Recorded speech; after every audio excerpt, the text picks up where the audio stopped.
Hi, this is Vakimanam and I am going to speak to you about rituals and how they play a key role in the transformation of businesses as well as of individuals.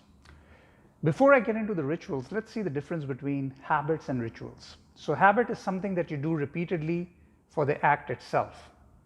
For example, people may be habituated to smoking, to drinking, to maybe having a cold shower or watching TV or too much social media. These are all habits that people form, and they are done because you want to satisfy your craving for a particular thing.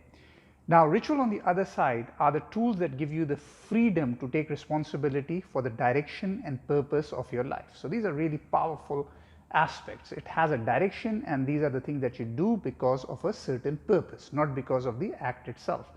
What would be an example of ritual?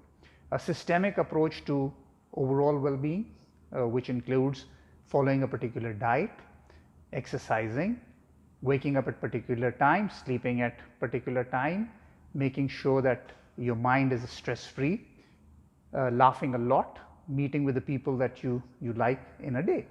So all those, that systemic approach forms the rituals, and if these rituals are practiced over a period of time, they become positive habits that then lead to the transformation that you are looking for. In businesses, this will be tantamount to the systems and processes that have to be incorporated into the organization to ensure that those rituals are followed repeatedly over time, so that the company is moving in terms of implementing its strategies and its goals in the best possible way.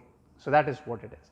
Now let me share with you, with the help of examples, that what are the different attributes of rituals and how we can incorporate those. So rituals always have a purpose for something, like either a weight loss, a purpose to earn more money, to get a better job, to make the business grow again if it is not growing according to the desires of the board. So those are the bigger purposes. And let me share an example of that.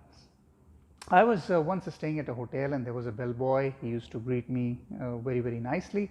And one day, as I was waiting for my car, I asked him about his story, that where did he come from, and he told me that he used to be a professor of chemistry in Kathmandu, and after the earthquake that came in over there, he lost his job, he lost his house, and he had only two options. The one option was to either lament his loss and do nothing, and that would be a big problem for his family, or he could move out and start to recreate wealth so that he can construct a new house for his family and provide for them. So that bigger purpose brought him to Dubai, where he was working as a bellboy. Now a chemistry professor was working as a bellboy, because his purpose was bigger, and he formed certain rituals that I'm going to work very hard, whatever the number of hours, different jobs, ensure that I can collect enough money that I can send back home, as well as save something and continue to improve my skills and look out for new opportunities, so that he can increase his wealth more and over time get back to the status that he was before. So that is purpose, that those rituals, the thing that he was doing, waking up in the morning, being nice to the people, working hard and polishing his skill even more in a new environment, and all those things were the positive rituals. So this is rituals which lead to the transformation that the person is needing. Now the second element is discipline.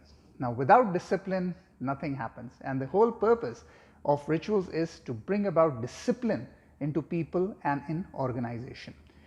And you see it like different cultures have different levels of discipline, and I've always been hugely impressed with the German level of discipline. I remember that I was once looking for a house in Munich, as we were moving over there, and I was with the realtor, and we were stuck in a bit of a traffic, and she got really worried. And I asked her, like, why was she so anxious and why so worried? She said that there is an unwritten rule over here that if you are going to be late for an appointment by more than, say, 10 minutes, you have to inform 30 minutes in advance. And because she hadn't given the notice in advance, to the landlord, she was feeling really embarrassed that it will not be nice to be going over there later. Now contrast that with many other countries including my own. People would come fashionably late after even an hour. I'm not saying that everyone is like that, but I'm talking about the majority. Will come easily about 1 hour without any apology or an excuse.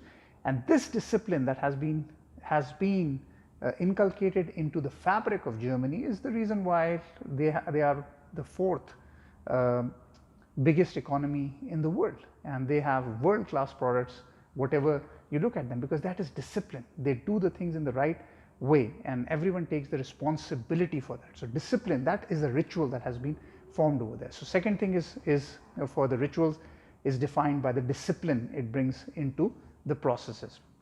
Number 3 is specificity. You have to be specific. A ritual is something which makes you become specific. One time when I was, one of my subordinates, he told me he worked for another company, and he says that they have an amazing system in terms of the emails, which brings a huge amount of specificity to the emails. And this is like every email should have a why, who, what, and when.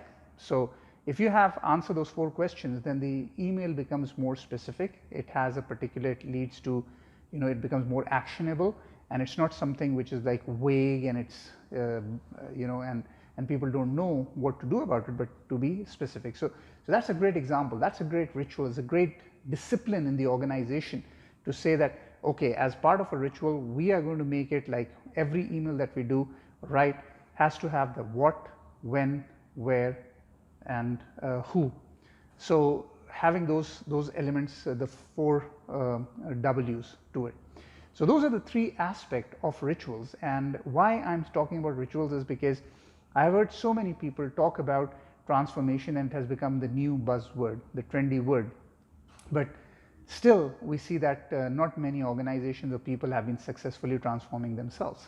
They still have the issues, the challenges, and the reason is that if you bring about the transformation only by bringing in new strategies or putting the pieces from one place to the other, it won't work despite having the most brilliant minds. What it needs to happen to achieve a sustainable level of transformation is to embed the rituals. And the rituals for individuals will be things that I talked about, like if you were to losing weight, you have to have the diet, exercises, and sleeping well, eating well, understanding your own body, what causes you to gain weight. All those elements will be part of the rituals that you're going to inculcate in your life.